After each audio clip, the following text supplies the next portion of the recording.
Okay. I have no idea what to expect out of what I'm going live. We're live. We're going to do it.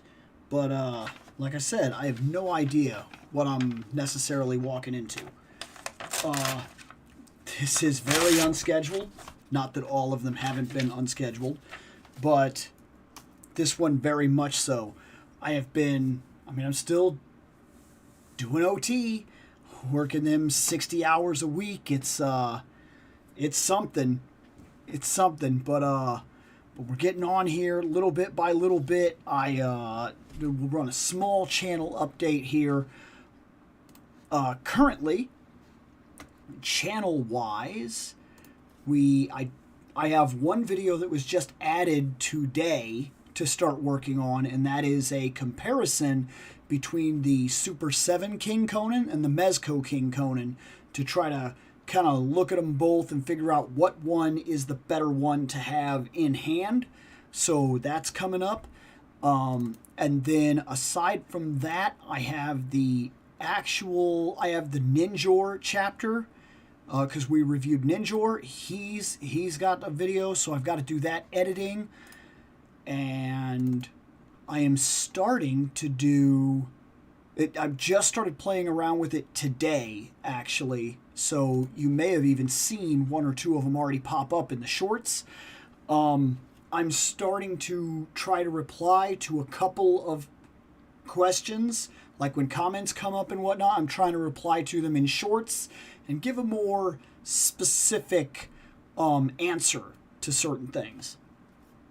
And like the first one I did was specifically talking about the Conan, and the second one that I answered was talking about why I've never seen G.I. Joe, and I already seen another comment come up from that, which I'm kind of laughing about, because that person heard my reasoning as to why I've never watched it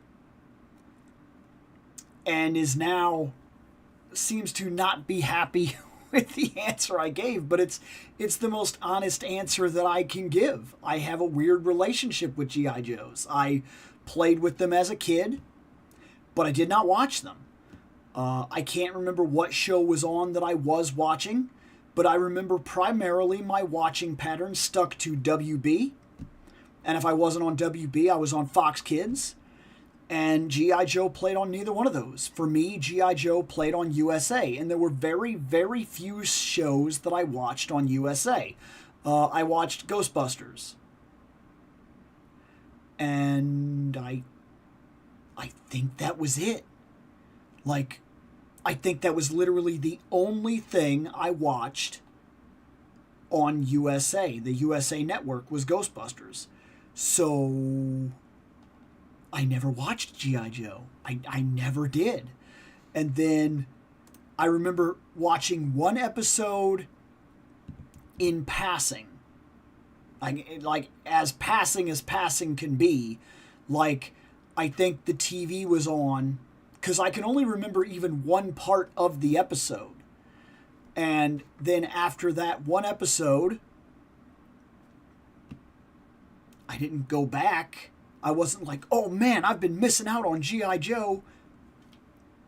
Maybe it was because of the episode I saw, and the part that I saw didn't make me be like, oh man, I've got to see more. So I never went back.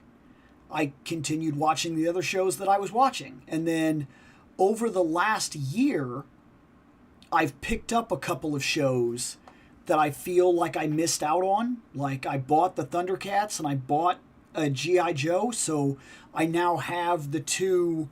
I now have the two series that I feel like I kind of missed out on. I've never felt like I missed out on Transformers. I have zero desire. I've never bought them. I don't have any reason to go back. So yeah, I don't know. It's just funny to me that, like, but I'll answer out, because I think he just asked another question. I'll answer him again. So some of those shorts are going to come out where I'm going to be answering questions here and there, and hopefully that kind of brings some engagement and brings a little bit of difference to the way that I handle stuff like this, but we'll see. Maybe I'll just stick to also just doing direct comments and things like that, but we'll see how it goes. You did not get an alert. Well, sorry.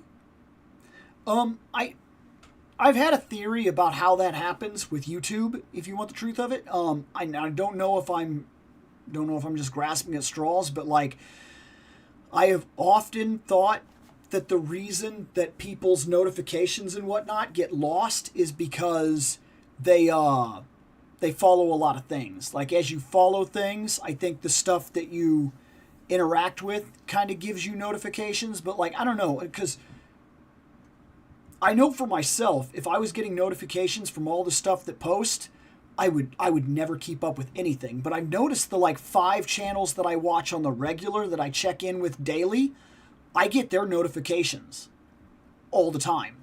So I don't know how YouTube decides to handle notifications and when it decides to basically do nothing. I don't know how it's making that determination.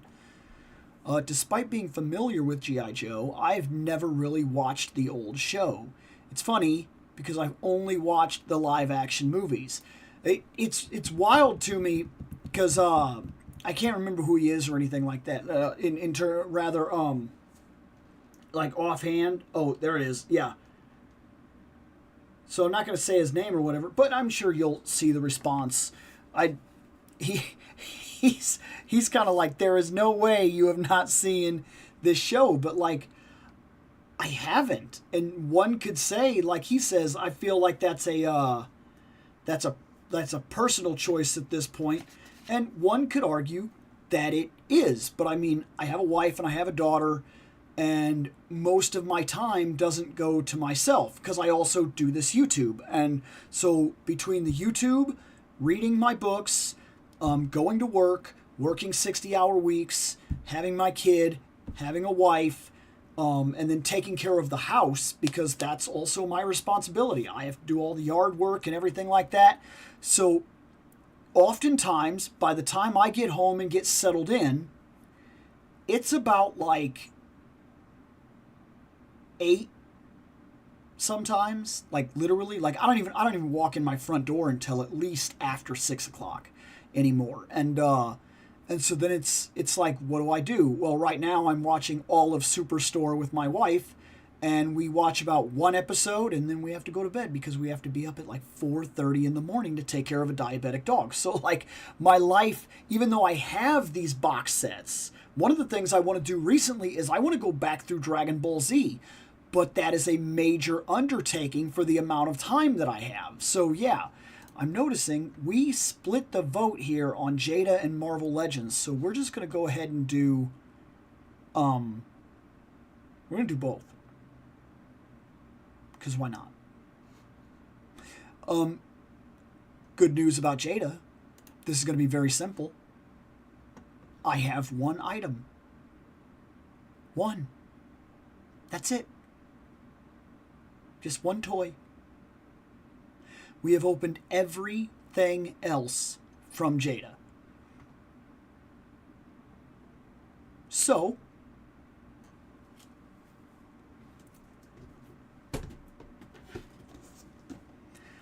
let's jump right in.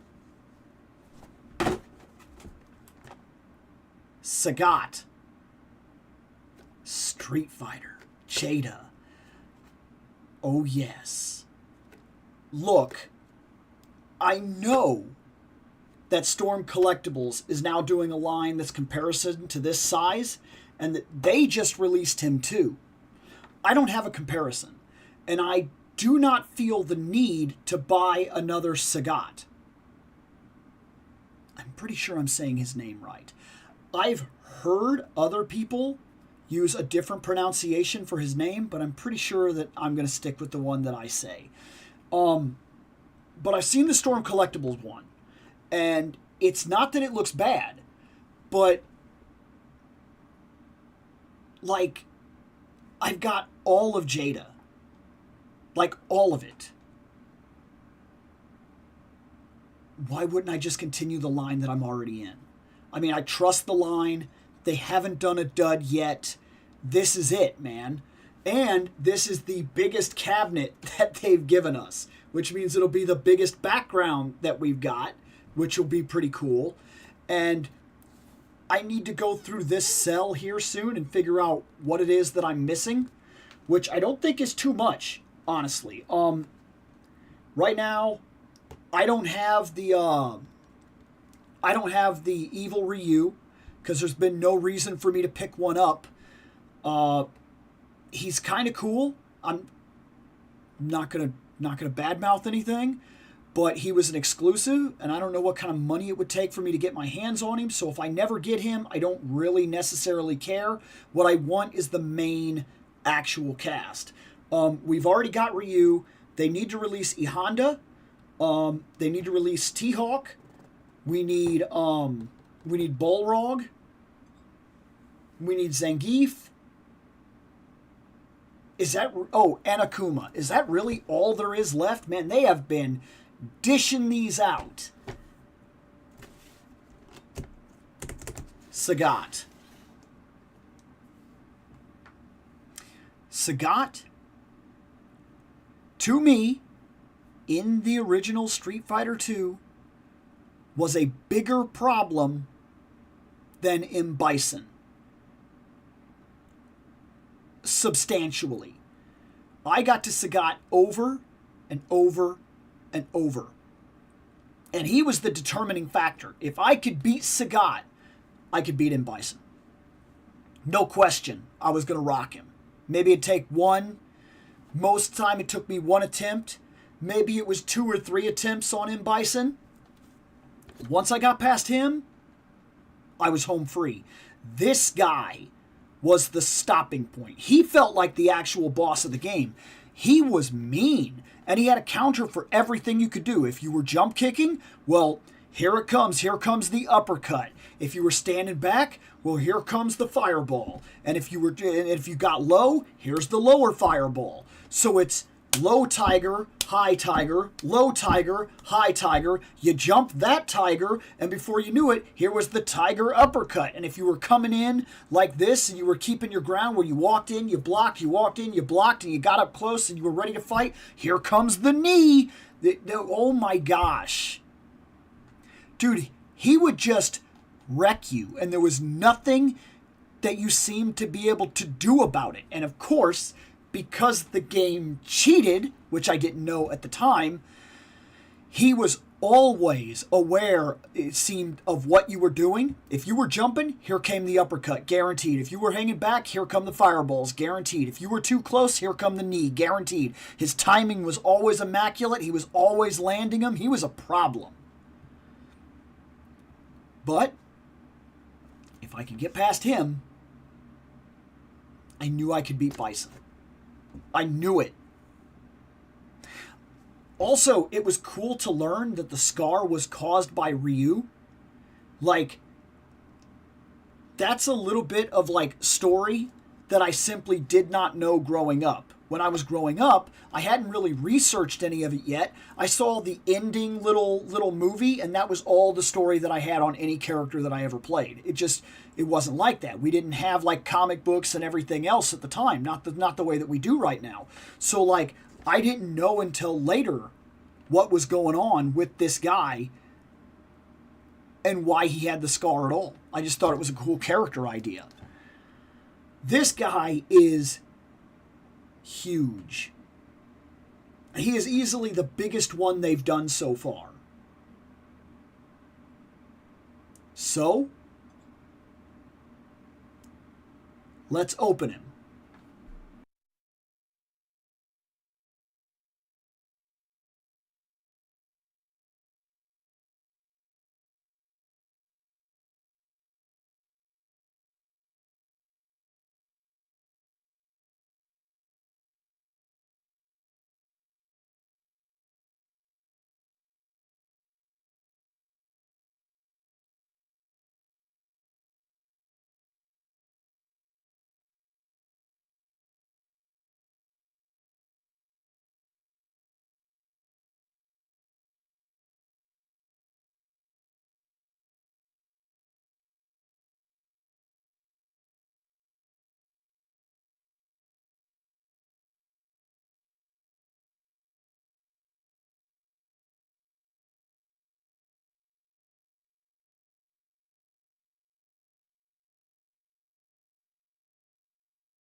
Okay, well,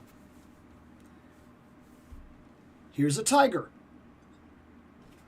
I imagine that this has, yep, there's a hole in it right down here.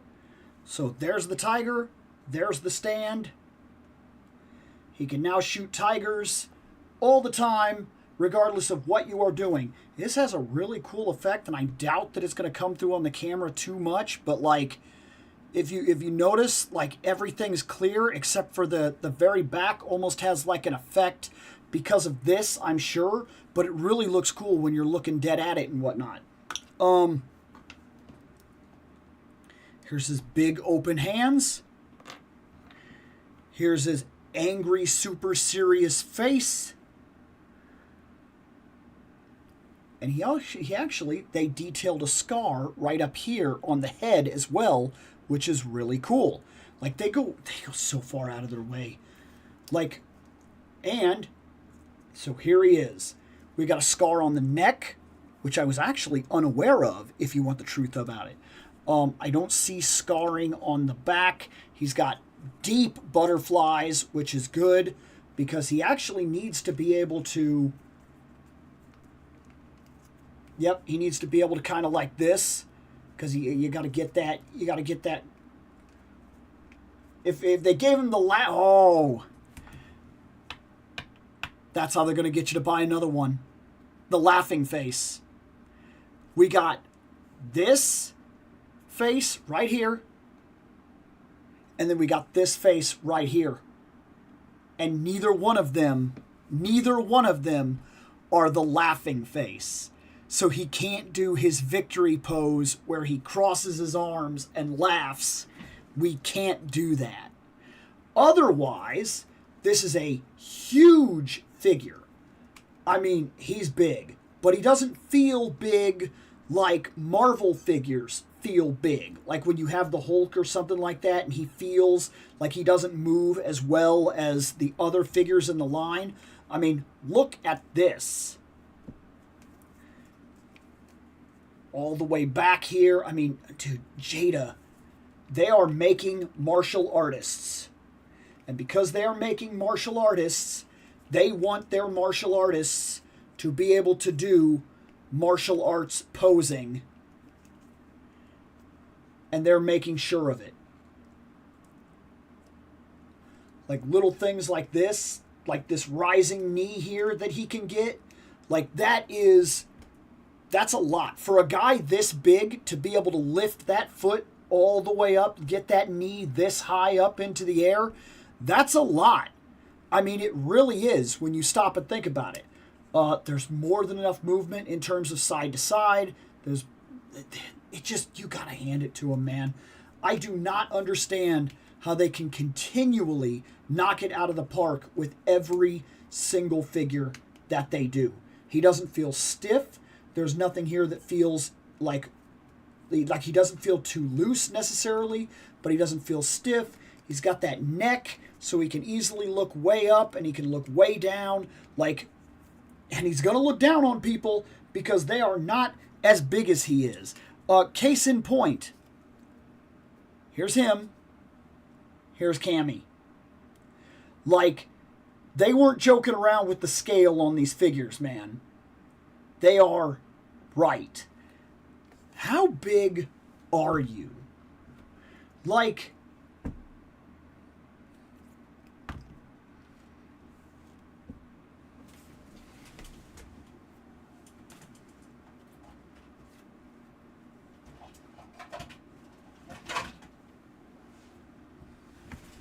we got to know. See, and this is what I mean. The thing feels tight. Like Marvel figures, Marvel Legends figures, often when they do big guys, they feel a little tight. They're like, they don't move as well as the rest of the line.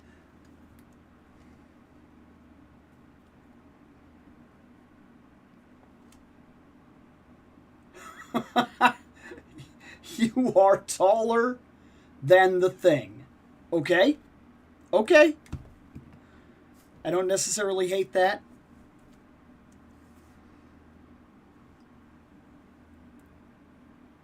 Look at that. Look at this size comparison here. This is wild. This guy is big. Like, but to have the level of movement that this guy has, the level of posability, like, this is outrageous. I can't help it. Like, they just do not do bad figures. Like, at all. Like, by no stretch of the imagination. Jada just continues to knock it out of the park over and over again. And I want to give another decent little thing to Jada real quick. This, the bottom of the foot, is where they put all the information. It's not like on the pants, it's not on the thigh, it's not somewhere where it's gonna, like, it's not on his back or something like that. It's also true with her. They put all the information on the bottom of the foot. So there's nothing breaking her sculpt up where all of a sudden she has a serial number or something like that. That stuff drives me crazy when they do that. Because, like, okay, Jack's Pacific, they did a Zelda figure that I picked up. It was Zelda and Link. And they put the information, it's instead of like on her foot, they put it all like on like the side of her leg. And it's noticeable in like multiple photos that I took because of that. They never should have done that. And this is the part that we got for the background. And it is the biggest background because he is the biggest mug. So as you could tell, like, you could fit 2 characters in here and take a shot. And that's the only time you've been able to do that because he is so large. He demanded so much space that he got the best background. Unreal. So good. Okay, let's head to the chat. Not too much to say about Sagat, but that's not too bad of a thing. Sometimes we have stuff to do. Let me start this dupe, because we gotta tag this stuff here real quick. Move.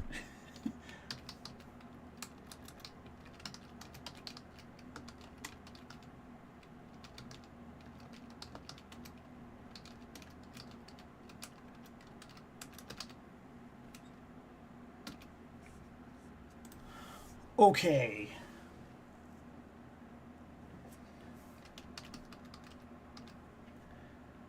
She's sitting down there. This has to be moved. What's that? Oh, okay.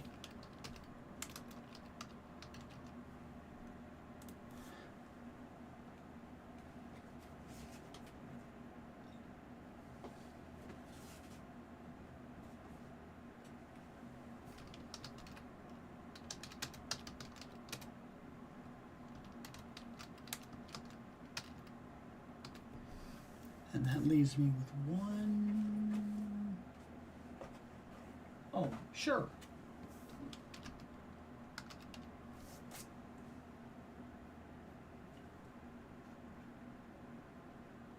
There.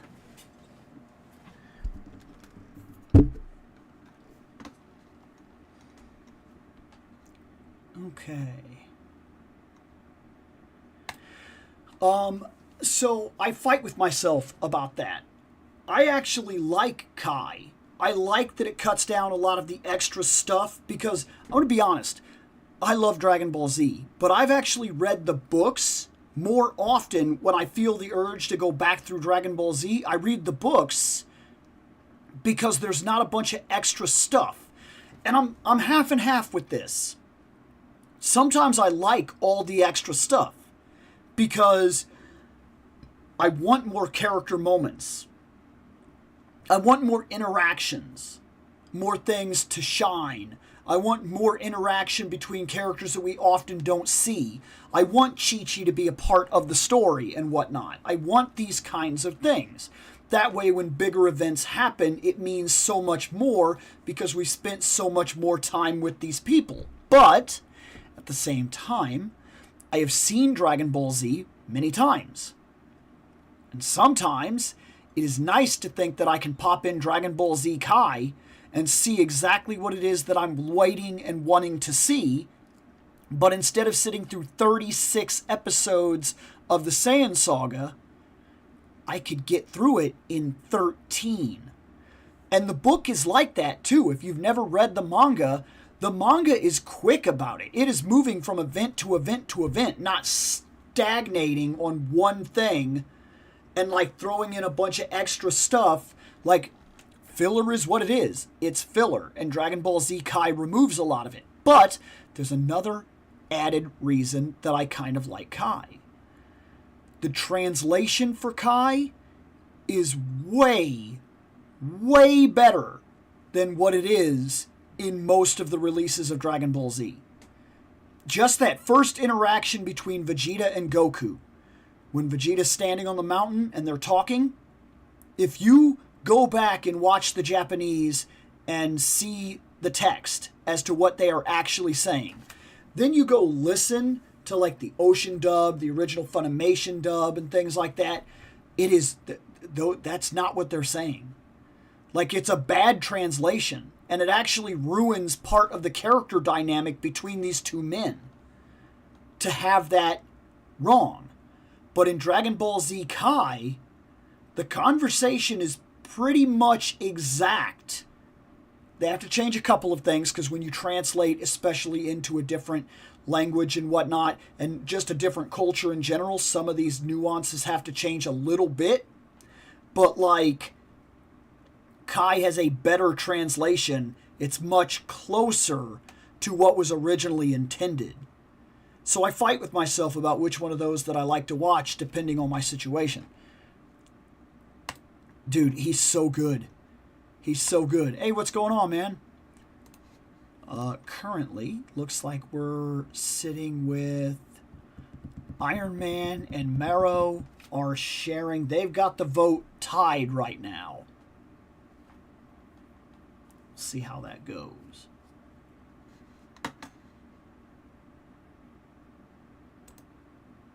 No, I'm not saying anything wrong with it. No, I'm kind of agreeing with you. I think, realistically, Kai is a better translation. It hits more to what the original intent was, where the original that we got over here, especially like the Ocean dub, oh my gosh, did they change the fundamentals of what was being said?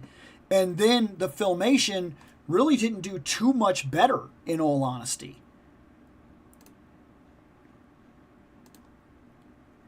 Had the Jada Toys kin for a while now, but got Ryu recently. They look awesome on the shelf together. They absolutely do. These Jada figures are fantastic. They are so unbelievably good. With Marvel vs. Capcom being a subject lately, I had to vote for Marrow. Dude, I understand. Like, holy crap. Is it... I think it's the 26th is our next. And by the way, I did get Shumagorath. And by the way, that is what I'm going to call him. I know what they're calling him, and I know there's been something recently. I don't know if there's something in the translation or something about the way they handle his name in the comic books recently. Look, I grew up with him being Shumagorath. That's what he is. And I bought him. And the fact that he's bigger than a person's face, like they had that one picture with the guy that was holding it up, holy crap, it's good. It's so good. It's so good. It's unbelievably good, guys. It's so good. The Ocean dub version of Gohan going Super Saiyan 2 against Perfect Cell is epic, even though that version a lot of people think is cheesy. I am currently I found a playlist where I can actually watch the entire Ocean dub. And in what little bit of free time I have, I'm hoping that once I finish Conan the Adventurer, I'm almost done. I've got like 7 episodes left. Once that is done, I'm hoping to go through the Dragon Ball Z, because I have high hopes for like, just the, look, here where I am, we did not get the entire Ocean dub. There was not a way for me to buy it necessarily. Like, I wasn't finding it at conventions. I think I saw one release, like, box set of VHS years ago that was unbelievable. It was like $300-something at, like, a Suncoast. I was not going to buy that, especially then. So, look, what ended up happening was they got all the way to the moment when Ginyu's feet touched the ground. Doo! His feet hit the ground when he's about to fight Goku. And for whatever reason, the Ocean dub stopped and it switched to Filmation. And we never got to see the rest of it. So I'm very curious to see how their translation worked, because I'm going to be honest with you, there were certain things that those voice actors were doing that I liked more than I've ever liked the Filmation cast. I'm being very, very honest with you about it. There seemed to be a little more, I'm trying to think how to explain this. It seemed like there was more passion in it. Like, I always felt like there was a little more passion in the Ocean dub, even though it was very blatantly a more cheesy, like, goofier translation. And it was a terrible translation, to be fair. But because I'm not looking for anything serious and I just want to see how they handled the rest of the series, I'm interested to go through it. I saw the new 2-packs. They look great. First one I'm going to get is Captain and Blue Venom. I did a checklist episode where I talked about it. So far I have everything, and I did get Shuma. So I'm here. I'm all in. I may as well, while I'm working 60 hours a week, I have the money. I'm buying the whole line. So I'm looking forward to, on the 26th, picking up Juggernaut. Still hate calling Captain Marvel Shazam. I will not argue that. But I will say this. For some reason, that name grew on me. I don't know why. Like, it like works for me, and I have no clue as to why. But like, it doesn't bother me in the way that it does with other characters that get their name changed. My dumbass passed on Spiral last holiday season at Ross. I didn't know. Dude, get this. I understand all too well, because I passed on her too. Oh my gosh. We are not, everything is tied. So look, I passed on her as well, and I was under the impression she'd already been out for like almost a year. And I was like, well, I missed my chance. She's gone. She's gone, and she costs too much, and I'm not paying it. And on a random movement, like, I was going to a Walmart, and I had to burn some time. That's literally what caused this. I had to burn some time. And because I had to pass about an hour, I walked through the Walmart, and then I was like, I'm so bored. And I walk out, and there's a GameStop. And I'm like, whatever. I'll go look at it. I had to burn still like 30-something minutes anyway. I go into the GameStop. And when I walk in, there's like a small wall of games. Small. Like barely enough games to be considered a GameStop. And I go, what? And the guy looks at me and goes, oh, came for some games? And I'm like, yeah? And he goes, well, I mean, we have all the new releases, but if you're looking for something a little down the line, we don't really carry that here. We're pretty much a merchandise store. And I start looking around, and this is basically like a toy store now. Like, it's a small toy store on the same level of inventory that I would tell you like the old small KB Toys in the mall is. And I'm like super excited. I start going through and I'm like, holy crap, they have that, they have this, they have that, they have this, they have this. And I come across her and I snatched her off the shelf. I was like, what? Spiral? And not only did they have her, they had her at regular retail price. I bought her, and I have been frequenting that GameStop at least once a month since I discovered that it's basically a toy store. Bone Steel Piccolo. Apparently the rights to Shuma Gorath has been subject of debate. Marvel technically does not own the name of Shuma Gorath, so it would be why they don't address him as Shuma, but Gargantos.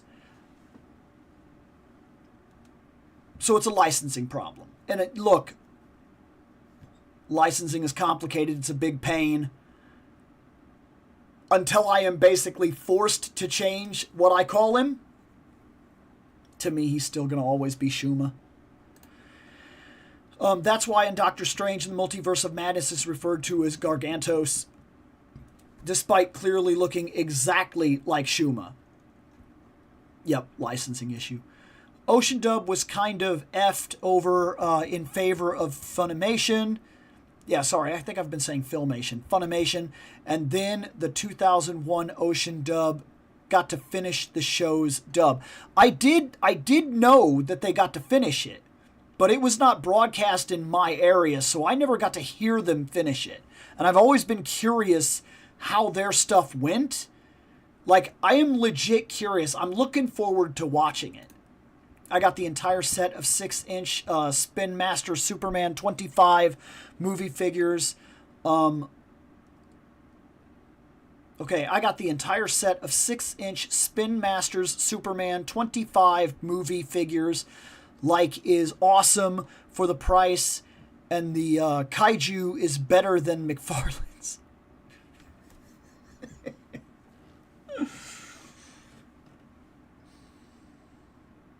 McFarlane. I've been quick to point out where your price range is and how much I'm willing to forgive, and how you do a very good job, McFarlane, at being what you are. You're not overstepping your boundaries. You're not trying to break the market. You're not trying to revolutionize anything. You're just doing fairly decent figures at a $30 price range. And I got to give it to you. You're doing it. The kaiju figures. The Godzilla. The King Kong. That come with the Superman and the Batman. And the Wonder Woman. And by the way, multiple issues here. Okay? Multiple issues. 1. Why is there no movement? No movement on the kaiju. Like, come on. I know that you can do figures that big decently. I know you can do it. I know. There's no reason you can't. If you've already given us some of the other figures that you've given us at the scale that you've given them to, being able to move the way that they move, things like Doomsday and whatnot, then there is no reason that the Godzilla and the King Kong should be made the way they are. They're almost statues. They barely move. They're terrible figures. Terrible, terrible figures. 2. You decided to package them with a Superman and a Batman. Neither of which were very impressive. Neither of which made me run right out and say, I've got to get that Superman, or I need that Batman. But they were passable. They looked well enough like a Superman. from an era that I fully understood and embraced. Then you give us a Batman, and I can fully embrace it. It's from an era that I understand. It looks about right. It's passable. It's good. It's good. It's fine. It's good. Then you release a Wonder Woman. You say, hey, gonna do a Wonder Woman. And I get excited. I'm like, look, I don't necessarily want to buy a Godzilla from him that's not gonna move, but if this is my chance to get that sculpt of the classic Wonder Woman, because he did a classic Superman, and he did a decently classic Batman, comic book variants.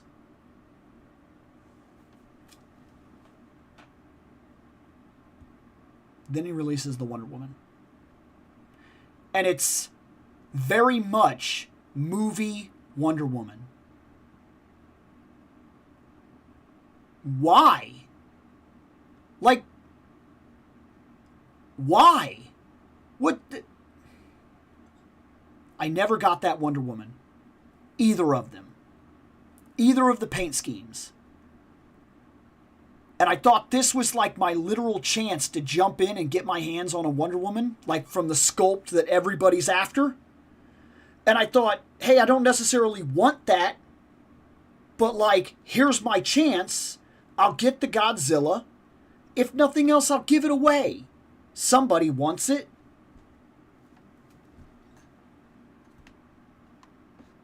But no.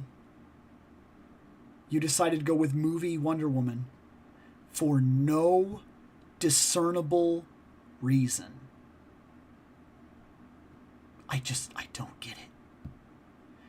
Like, if you wanted a surefire way to sell that pack, that Wonder Woman was how to do it.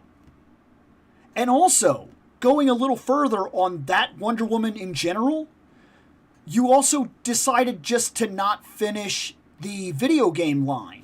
When you did the Justice League Task Force, you left out Wonder Woman. Which again, would have been a nice excuse for a reuse of the sculpt that everybody is after. Is there a reason you don't want people to have the best Wonder Woman you've ever made? Is there something in the licensing that says you must sell movie Wonder Woman? And never the one that everybody is asking for that is going for almost $200+ on the aftermarket? Is there a secret that I'm unaware of? Because I'd love to know. just don't get it. I just don't get it. I'm so lost. Why? Never getting that Wonder Woman. I've been slow on buying figs recently. Outside of Ryu, I picked up the 2-pack with X-Men 23 and Warpath. Sorry, I said X-Men. With X-23 and Warpath at Fan Expo, I picked up an old Iron Patriot. I passed on the X-23. I wanted her, but I'm starting to get fed up with the female bodies that they refuse to update. I want the female bodies to have the middle bend. And if they don't have them, I'm starting to get to the point where in Marvel, I don't even want them. I'm willing to wait. Because they got the license again. We know that they got plenty of time to pump out fantastic female action figures. They gotta be on the way. I'm just waiting. I'm going to take a lot more chances at missing some of the female figures to wait for them to update the body sculpts, because it's getting really old that we are still using an almost 7-year-old body sculpt at this point. Like, it's come on. That's how I picked up X-Men 97 Rogue. Didn't know afterwards that she would be highly sought after and running high on the aftermarket. She is, man. She's one of those big figures that people are gunning for. And actually, surprisingly enough, I think that X-Men 97 Wolverine is actually a big player too in terms of the aftermarket. I think. I haven't paid attention to him for a while because, I mean, I have him, so I'm not exactly watching his price. It's also bigger than McFarlane's Kaiju. I got lucky. I found the 97 Rogue and the Magneto randomly at Walmart, bought them immediately. Dude, that's like a feeling that doesn't seem to... I don't find it in hunts very much anymore. Oh, yes, and by the way, Flight Stand, yes. You gonna sell me a Superman? With a giant Godzilla? A Superman that would blatantly have to fly up to get to him? Flight Stand. Why? Why are we never, ever allowed to get a Flight Stand? I know you could do it. Yes, I did pre-order the Kingdom Come Superman, and he will be here someday before I die. Maybe. I don't know. I have my ideal Batman and Superman. I just need Wonder Woman. Missed my chance to get the McFarlane figure. I'll never forgive myself. Dude, that figure is outrageous. It's outrageous. It's impossible to get. And he seems to have no desire whatsoever to reuse the sculpt. Multiple different Wonder Woman projects that have come out, he could have used that sculpt. He could have used it for that Godzilla pack. He could have used it to make the Wonder Woman for the video game, for the fighting game that he did the figures on. He could reuse that sculpt and do a DC versus Mortal Kombat. Where's that wave? You're at the very end of your Marvel wave. Sorry, you're at the very end of your DC wave. At the very end of your DC wave, you're here. It's over. You have one chance to pump out one more win. You have Mortal Kombat figures on the way. They're on the way. Why not prep for this opportunity? Purposely go in, release a wave of DC versus Mortal Kombat figures. Release all the DC ones first. Give us that Wonder Woman. Give us that Superman. Give us that Batman. Go through the line. Just re-release. Bam, bam, bam, bam, bam. Here's the sculpts. This paint scheme kind of matches. There you go. Put a new logo on the box. All you got to do is pump the factory back in. Put them all back on the market. Doom, doom, doom, doom, doom, doom, doom. Then when you're done, move to the Mortal Kombat side of the wave, because now you no longer have the license. You can't sell the DC side, but you've already got them out there. They're done. Now sell the Mortal Kombat on top of it. And continue it as if it was an unbroken wave all planned. Like, what are you doing? Why are you so against using that Wonder Woman sculpt? I don't understand it. I hate that McFarlane, in the last year, he is making all the sought-after figures red platinums that are not available for purchase online, making them in stores only. They're almost impossible to come by. And when somebody does come across them, you're right, they buy like 5 or 6 of them right there and then they're done. Right now, the red platinum Mr. Terrific is being scalped for 70 plus. Yep, I wish I was surprised.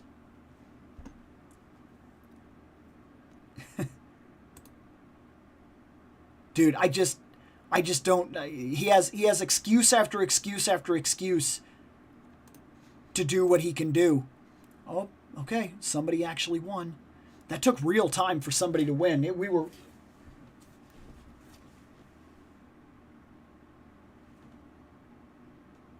That hurt. That's her. That's her right there.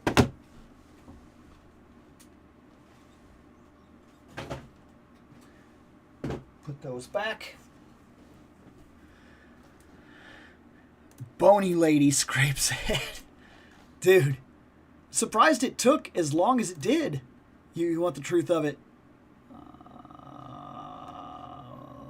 Click. Click. Click. There. Okay, well, let's do it. Marrow. This figure is not part of the Marvel vs. Capcom wave.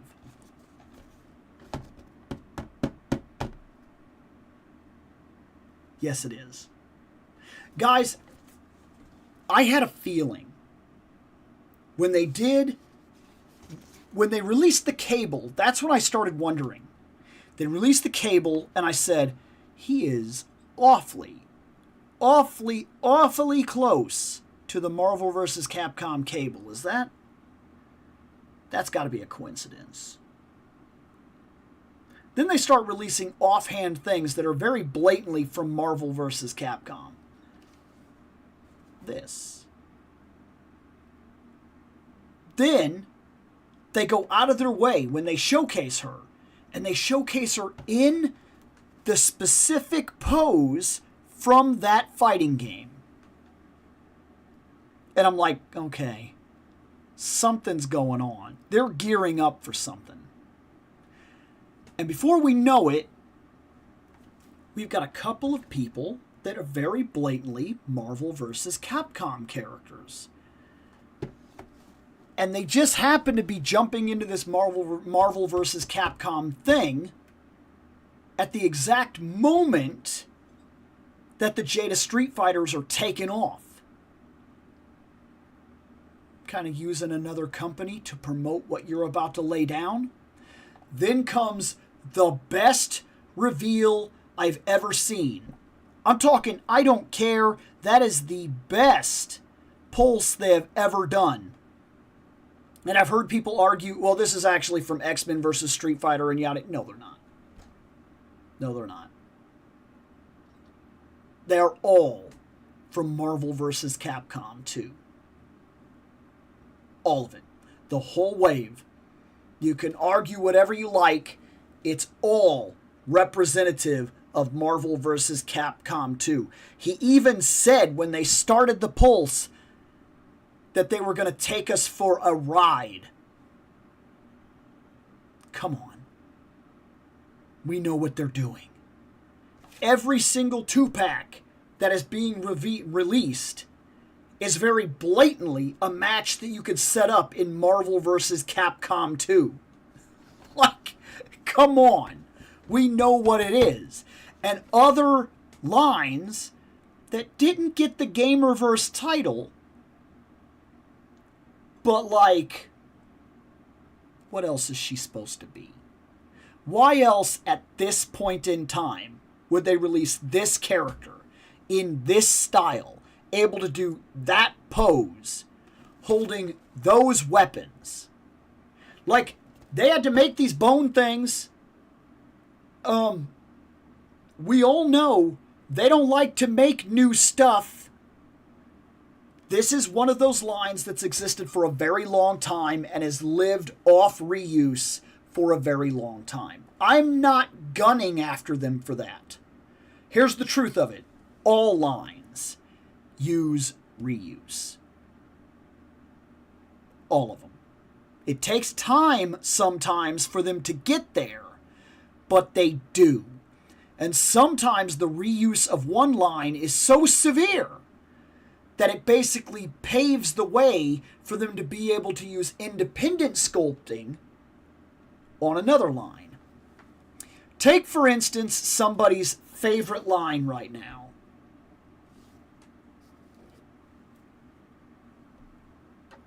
Her sculpt, you would say, is 100%. Followed directly by his sculpt. Ain't no reuse here. And if I was to bring in Chun-Li, ain't no reuse there.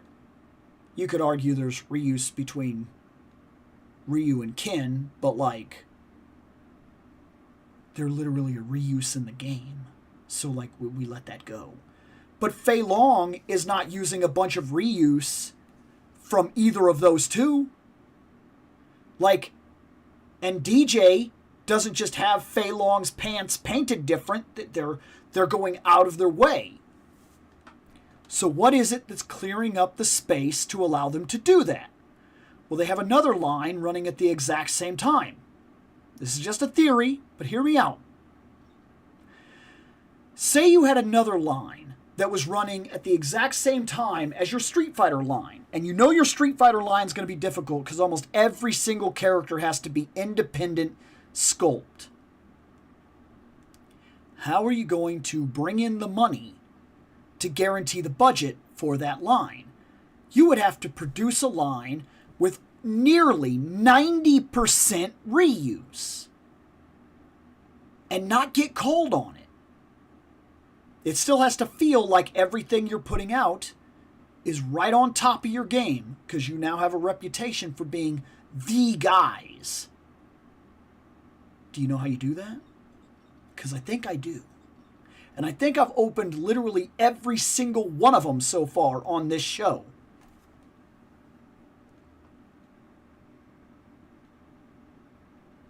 Mega Man. Green Mega Man with a bomb. Mega Man without a helmet. Cut Man. All Mega Man. Cut Man. And you could pretty much do that for almost every single robot master, aside from when you jump into some of the more complicated stuff. But the thing about the Mega Man art design is they all have the same hands, all have the same arms, all have the same legs, most all have the same body caps, all have the same pelvic region, in some cases share the same arm cannon. Mega Man. You may have to change the hat, the back. Whole new robot master. You need Fireman, pop 2 of these on, change this middle, the rest of him is all reuse. I mean, that's how I'm seeing it. They have one line that is almost completely reuse. Here's a new head. There you go. When they do that, that immediately jumps us to be able to because now we've done nothing but reuse on like 9 figures. 100% sculpt. All new, no joking, nearly perfect. Here you go. Let's run. Hey, we need some money to get Sagat off the floor. Okay, sell a Mega Man without the helmet. I'm just saying, like, they know that they can recoup the cost by basically reproducing something that they don't have to put a whole lot of money into. Sell Green Mega Man. Like, I really think that is part of what's going on. I think that they know what they're doing. They're finding reuse where they need it and using it inside of other lines to guarantee this line that has a lot of eyes on it. I think that toy companies, all of them, when you're talking about action figures, are running reuses. All of them. Some hide it really well, but it's there. And the longer a line runs, the more they do so. And when you're talking about this, because yes, we are still talking about her. When we're talking about this, we're talking about a line that does not like to do 100% sculpts. They don't want to do it. They want to sell you the same Spider-Man body on 60 figures and paint it slightly differently and have you buy it. That's how they run their entire line. I'm not calling them out. What I am saying is that you went out of your way, though. Those legs, like the knees, the shins, the belly, the gloves with that's probably a reuse from one of the Rogues or something like that. The head, the back, the entire mid-torso, the bones that they came with. They had to do a lot for this one figure to get it out the door. There was a lot they had to do to guarantee that this would look like a Marvel vs. Capcom figure. And I remember when I saw this, I said, we've got to have a Marvel vs. Capcom wave coming. We've got to. There's too much going on that leads back to Marvel vs. Capcom 2 right now for them not to be about to drop a Marvel vs. Capcom 2 wave. And sure enough, they're like, hey guys, you want to see something cool? And I'm like, I always like to see something cool. And they're like, I'm about to take all of your money. And I'm like, well, I don't know. I've kind of got a lot of money right now because like I'm working 60 hours a week and everything. So, I mean, I don't know about all that. And they're like, no, watch this, Bill. And then they were just like, bam, bam, bam, bam, bam, bam. And I was like, my money. They got me. They got me so good.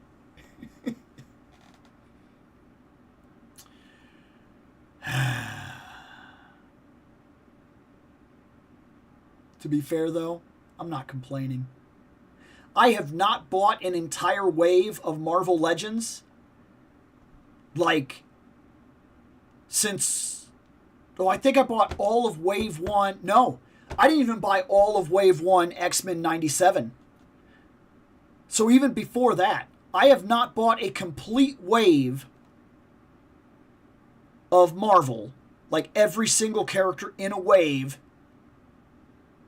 since the Doctor Doom... No, it wasn't even a Doctor Doom. Who was the Build-A-Figure? Super Skrull Build-A-Figure. That was the last time I bought a complete wave, every single character in a wave. And this one, they're not even hiding the figure I want behind a paywall like Build-A-Figure. They're just like, come and get it, Bill. And I am. And I need to add her to it. So let's open her.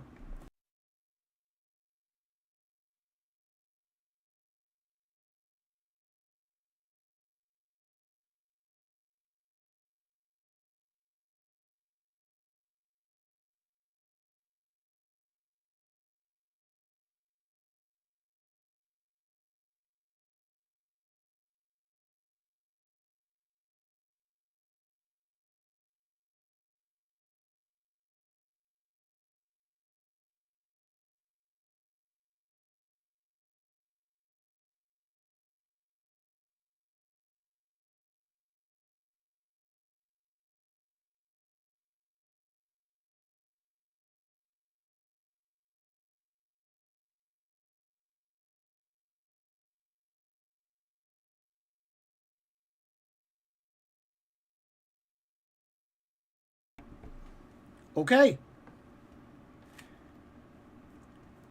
She has karate chop action and punch hand. She's got these two very malleable bones. Like they're bendy. Which is another thing that's cool about her like weapons, by the way. These could be repurposed to be used for the Savage Land stuff that's coming out right now. Like, this fits the mold for that. I actually think that's really cool. And here she is. We have most all the same that you would expect from a Marvel Legends female in this grade. She doesn't have toe articulation, but it doesn't look like anything's going to get in her way, that's for sure. She's got this kind of bend going on.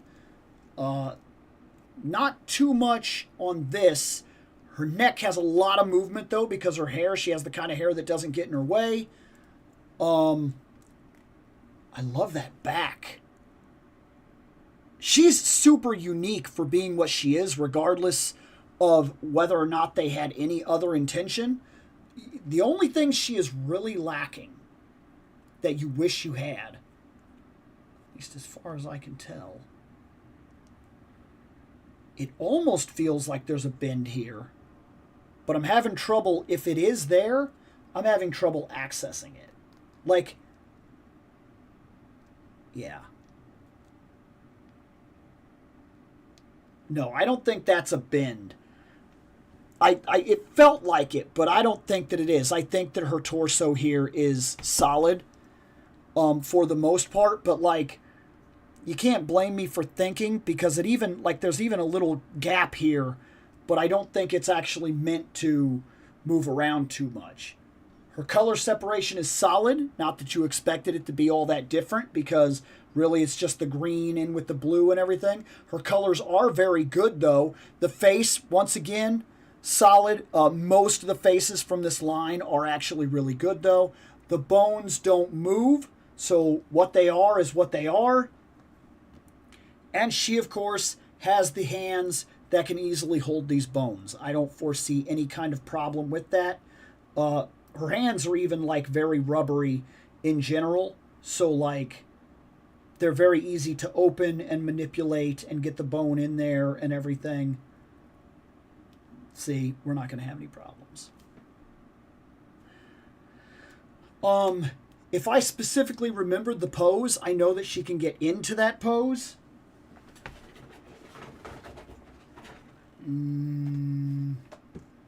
There's no character. Like, there's kind of character art, but, like, nothing that's really telling me anything. But, I mean, I don't think you're going to have too much trouble with her. I will say her forward ab crunch is a joke. That's her, just regular. She doesn't really have... It's not really a thing. But she can way go back. All in all, I don't think I need to grade her too harshly about anything, though.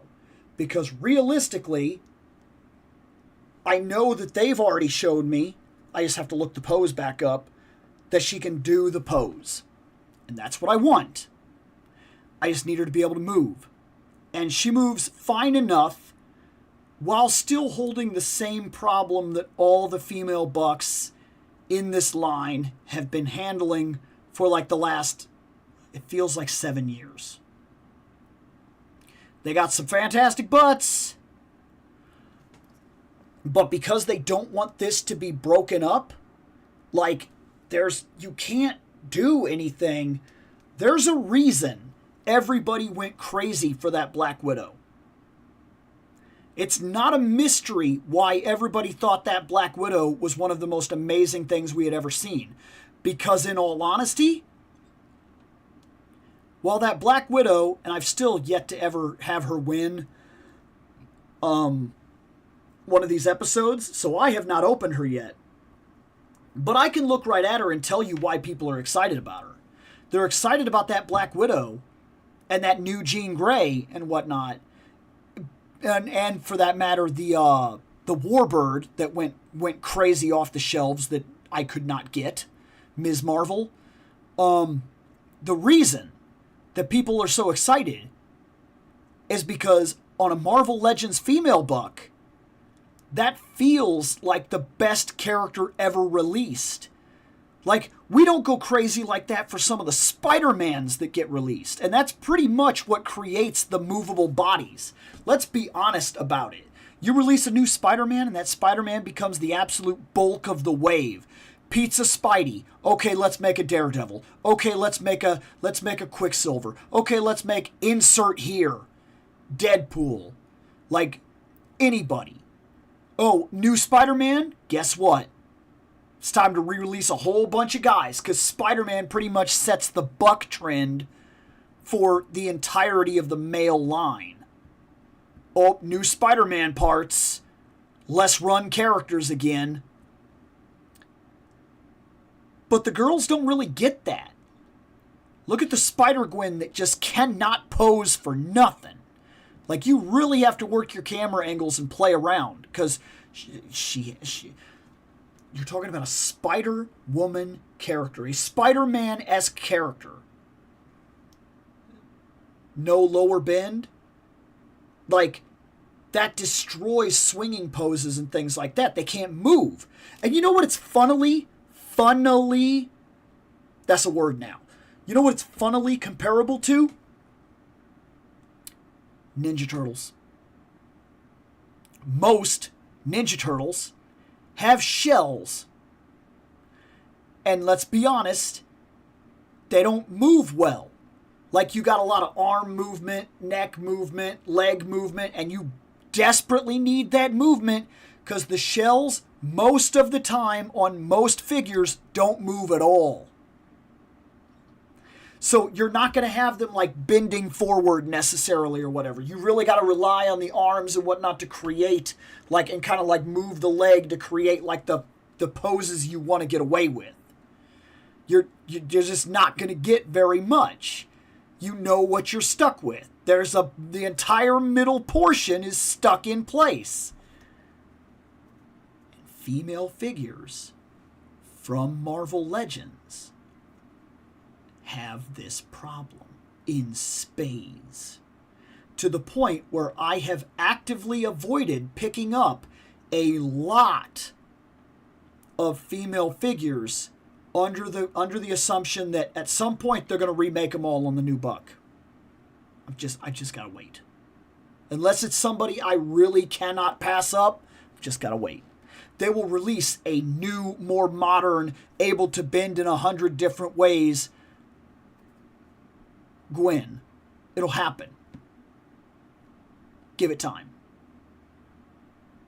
But for right now, she shares that female buck problem with a lot of her other counterparts. But, that all being said, she is a very good sculpt.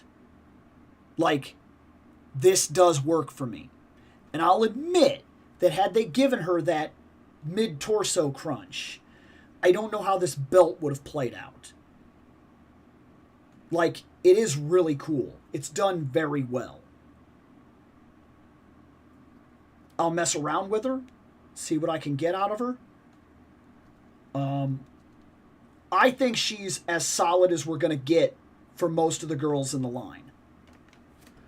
And that is really all I have to say about her. Yes, the Blue Venom absolutely gives away what they were gunning at. I asked Jada on their Instagram when Wave 3 is coming. They never replied. Hardly anyone comments on their posts, surprisingly. I am curious, and the next wave is diving into like other games, which I was surprised about because I was hoping that the Mega Man stuff would complete Mega Man 1 and then go into Mega Man 2, but it didn't do that. Like, they're jumping already to Mega Man 2 and 3, aren't they? Yeah, I think like Snake Man is in the next wave or whatever. And like Wave 4 has already been announced. Doesn't it have like Gemini Mega Man, where he's actually got the Gemini laser? It's almost been a year since they released Wave 3, since they revealed Wave 3 and nothing in stores. Right.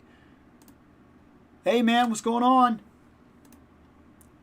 I would lose my shit if Jada got the rights to do more Capcom characters or license. It'd be awesome to get Strider or Captain Commando. Venom and Cap Commando was my Marvel vs. Capcom 1 team. I want them to get a Resident Evil license. I want them to get the rights to do Resident Evil. Because I think with the level that we're seeing from them, if we got Resident Evil figures, like maybe a pack of like 3 zombies or something like that, get a cool Hunter, get a Licker, get Leon in multiple different variants, like give us Chris from part 1 and Chris from part 5 so we can really put them together and see what creatine pancakes will make a man of you. Like, I'm just saying, like, I'm telling you they could do it. They could do the alternate costumes and whatnot for different characters. So they could do and they could do the alternate takes that we didn't get. Like they could do Resident Evil 2 and they could release the characters that we didn't get, the concept characters. That would be cool too. Like, I really feel like they would knock it out of the park in terms of what they would do for Capcom figures. And what I would love to see them start on would be Resident Evil figures. Like, I think we're ripe for some Resident Evil figures, especially with G.I. Joe Classified already kind of laying the groundwork for how they would work. The other thing I would love to see from Jada, to piggyback on what you're saying here, you would love to see them get Capcom license to extend the characters they're already doing. I want to see Resident Evil, but I'm going to tell you what I want Jada to do. And I want them to stick to the scale they are currently running. I want Metal Gear figures to be handled by Jada. I want the Shadow Moses Metal Gear Solid run of those figures. Give me the Shadow Moses Snake. Give me his little gun with a smoke effect and a box that he can actually get under. That's him. That's all I need from him. Give me Shalashaska, Revolver Ocelot. Give me Liquid Snake. Basically just re-release Snake. Actually, when you release Liquid Snake, when you release Liquid Snake, you could double play off that for reuse to give us Shirtless Snake because of the interrogation room scene. Give us Meryl. Like, they would do a sick Meryl. I know that after seeing what they've done with one of my all-time favorite characters. Guys, I would love to see them run a Metal Gear Solid line. I think they have the potential to do it. And I think that because they've maintained scale so well, we would see really, really cool stuff from characters like the different silhouettes that I can imagine for things like Vulcan Raven. He would be a big, big dude. And because they already have experience releasing certain things in their line because they started with like all the cars and whatnot, is it unimaginable to assume we could get a Rex? Is it unimaginable to assume we could get the tank for Vulcan Raven? Could we get a couple of the Genome Soldiers? Like, I think that if you could give me one thing, one dream for Jada to get their hands on, one, I know what it is. If I can't get Resident Evil, I want them to handle Metal Gear Solid modern toys. Because I would probably buy all of it. Like, almost without exception, all of it. That's probably one of the few things that you could get me to absolutely double dip. Oh, you didn't get this face, Bill. We released the character again with this face. And I would have to say, you would. And then I would have to give them my money. Because I love Metal Gear Solid. And there are no absolute Metal Gear Solid toys out there. None that have caught my eye and made me go, oh, I have to have it. There are some good ones. But none that have made me go, I have to have it. None.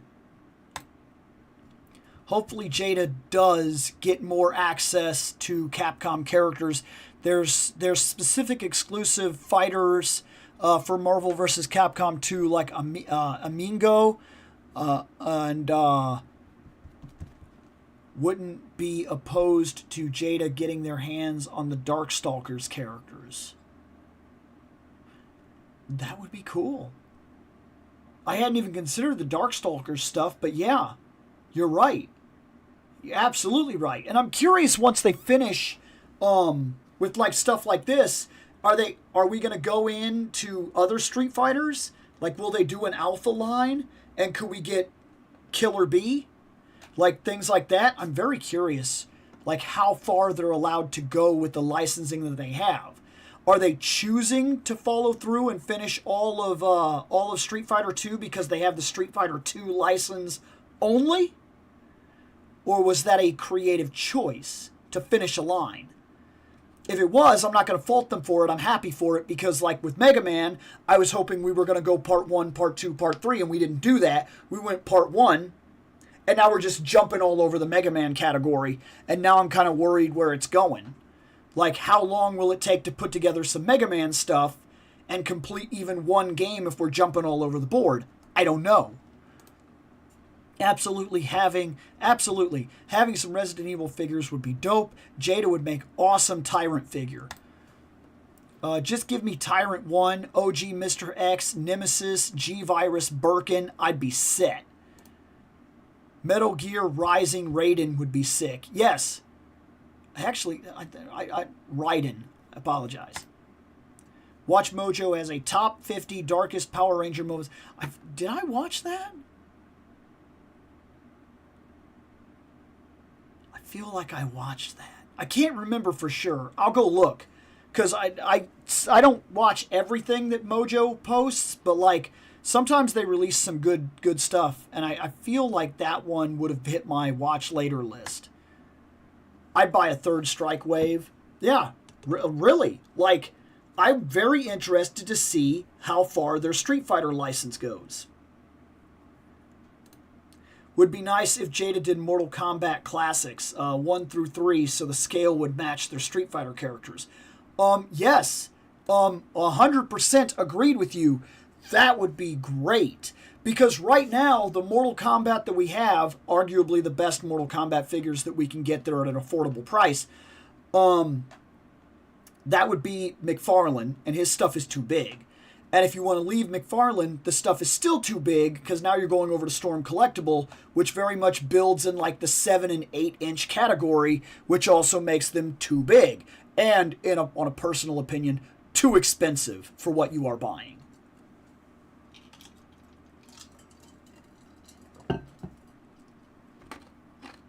Like, I like Storm Collectible, but I mainly focus on Storm Collectible for stuff that I know is not going to get another release. Like, chances are I'm not going to see Golden Axe figures,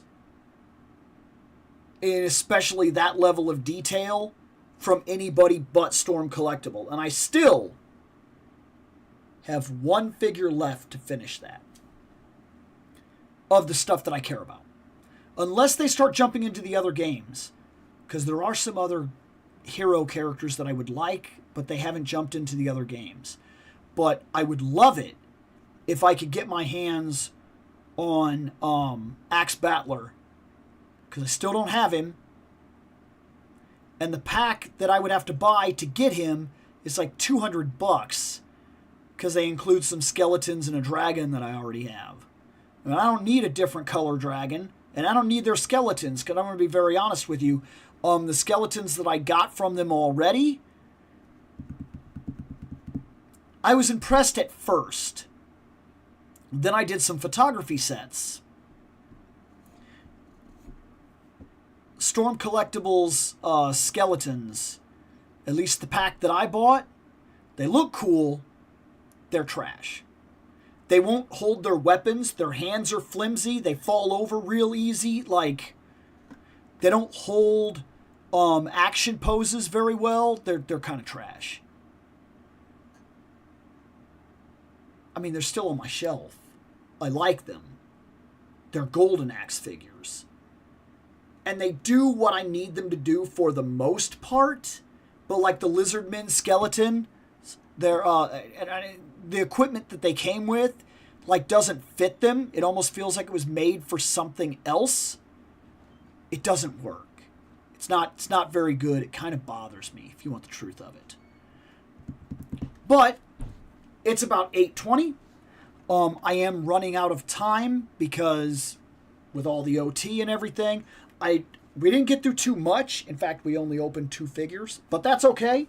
I'm trying to get back in here and do episodes. I'm trying to get back in here and make this happen. I'm getting dangerously close to not having enough material to maintain what I wanted to do this year. This year, I wanted to hit 1 video a day, every day for the entire year. Because this OT hit me, and I'm now working 60 hours a week, and I'm guaranteed I work every single Saturday. I work 10 hours a day, every day, plus commute, which comes out to be a 12-hour day easily. And plus the fact that I'm a 1-car family, so even if I get off at 5, my wife gets off at 5:30. Like, before I know it, my day is gone. So it's been really, really hard to keep up. And I honestly, another thing, I don't want to make videos that don't have my passion in the videos. If I start getting to the point where I'm making videos for the idea of just making videos, like to keep up with this goal that I had, that's bad. Absolutely not a good thing. There are a couple videos that I have that are waiting to be made, but I am to the point where I probably have like 1 or 2 more videos in my backlog, and then I'm out of content aside from filming new stuff. And filming and editing on the same day is simply not possible right now. So I'm going to call it right now. I will not make the goal that I set this year to have 1 video out every day of the year for the entire year. But that being said, it is the 19th of June right now. And we have been doing 1 video a day every day for the whole year. If anything, I may not have hit the exact goal that I wanted, but we have been ridiculously consistent, and I don't hate that. Because I've also maintained my interest and attitude for the entirety of all my posts. So I'm not complaining. But probably expect within the next week or 2, I will start missing days here and there. But what are you going to do? Right? Like, what can I do? Either way, this has been a terrific year, and I am making that money. So I don't hate that at all. Whatever happens is whatever happens, and we're just going to run with it, and we're just going to keep the channel going. You never know. Maybe next year is the year that I get that crazy. But I have a feeling we're going to miss a video in the next week or 2 in terms of my posting schedule. Because I'm noticing it's getting a lot more difficult to guarantee that level of release. But I don't see that we won't. Even if we drop down, I'll imagine I'll still be putting out at least 3 or 4 a week easily. Did you know that it is now 30th anniversary of Orange? Good. Good. We need 30 years of Pyramid. Oh, and I guess I do have another video I need to work, because I need to do 20 years of YouTube, and I need to talk about the fact that I've been on it for 10 and what that's been like. So that's probably a topic video that's coming up real soon. Anyways, guys, I got to go. I get my stuff together. I got to go do some stuff. No joke. But I appreciate it. Keep stopping in. Keep checking up with me. I'm going to try to get back to these. It's just been very difficult because my work schedule simply does not allow it. But we'll see where we go from here. We'll see how things pan out. I'm going to get out of here. Thanks for hanging out. Later on, guys.